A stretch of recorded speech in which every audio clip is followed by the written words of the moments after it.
How to fix Cs2 Faceit, not launching after update. Welcome back to Teknobalta. Today, we are tackling a critical issue where Counter-Strike 2 fails to launch through the Faceit client after a recent update.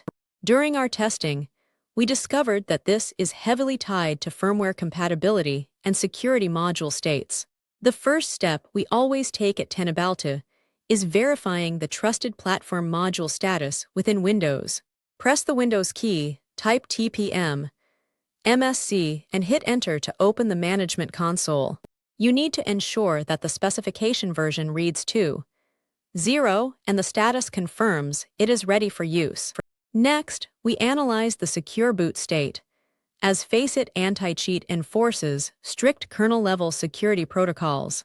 You must restart your computer and enter the BIOS to confirm that Secure Boot is actively enabled and set to standard mode. If your system says it is active but the game fails, the underlying issue might be an outdated motherboard firmware. Many users believe their BIOS is fully updated, but our team found a common trap regarding motherboard hardware revisions.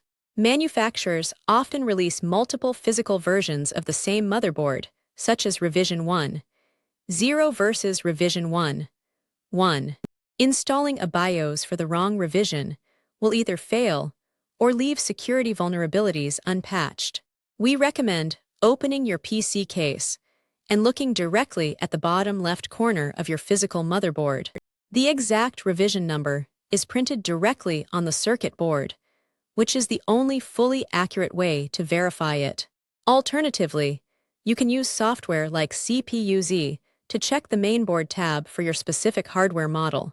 In our specific test case, we worked with a Gigabyte A520M KV2 motherboard that was specifically Revision 1.1.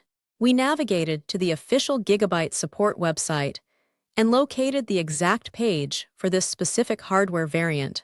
It is crucial to select the correct revision drop-down menu before downloading any files. Once on the correct support page, we downloaded the absolute latest BIOS version available. We confirmed that newer versions often contain critical AMD microcode updates that resolve Faceit anti-cheat handshakes.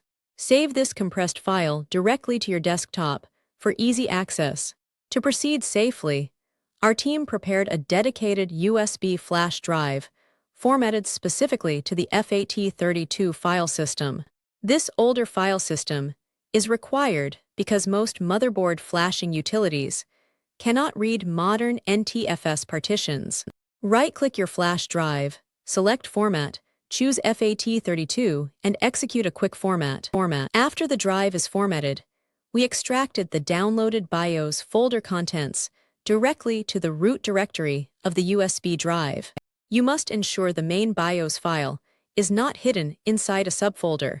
Safely eject the USB drive once the transfer is fully complete. Restart your computer and repeatedly press the Delete or F2 key to enter the primary UEFI BIOS interface. Once inside, we navigated to the dedicated flashing tool, which Gigabyte calls QFlash. Other manufacturers might call this mFlash or Easy Flash, but the core functionality remains exactly the same. Inside the flashing utility, we selected the USB drive and chose the newly extracted BIOS file. The system will prompt you to verify that you want to update the BIOS, which you should confirm to begin the process. Do not interrupt this process, as cutting the power will permanently damage the motherboard. The screen will display a progress bar that typically takes about 3 to 5 minutes to reach full completion. During our analysis, we noticed the system might automatically restart several times during this firmware installation. Simply wait until it boots back into the standard Windows login screen. Because a BIOS update clears previous configurations, we had to restart the PC and enter the BIOS one more time. We navigated back to the boot settings to manually re-enable Secure Boot, as it defaults to disabled after a fresh flash. We also verified that AMD fTPM was toggled on to satisfy the Faceit requirements. After booting back into Windows, we strongly suggest running the TPM MSc command again to validate the security state. Our team confirmed that the manufacturer version and specification version 2.0 were correctly communicating with the operating system. This proves the new BIOS successfully initialized the security module. With the hardware layer fixed, we shifted our focus to the Faceit anti-cheat client software itself. Right-click the Faceit icon in your system tray, close it completely, and relaunch it as an administrator. This forces the application to pull the latest security signatures from the official servers. Sometimes the background services become stuck, so we open the Windows Services menu by typing Services. MSc. We located the Faceit anti-cheat service, right-clicked it, and selected Restart to clear any hanging background processes. This ensures a clean connection between the client and the game engine. To eliminate any potential software corruption, we opened the Steam client and navigated to Counter-Strike 2 in our library. We right-clicked the game, went to Properties, selected Installed Files, and clicked Verify Integrity of Game Files. Steam will automatically redownload any missing or corrupted dynamic link libraries. For the final test, we avoided launching Counter-Strike 2 directly through the Steam interface. Instead, we opened the Faceit client, ensured the anti-cheat was actively running, and clicked the play button directly from the match lobby. This is the optimal method to prevent third-party launch errors. The game launched perfectly, without any previous error codes or sudden desktop crashes.